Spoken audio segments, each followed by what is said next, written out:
بنمسك كل حاجه.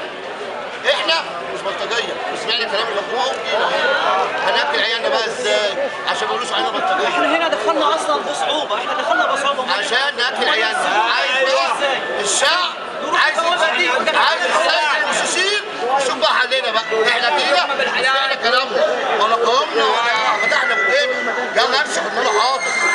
ادينا بقى عايزين ناكل اهو، ادينا جايين. يلا بقى ناكل بقى، عايزين ناكل عيالنا.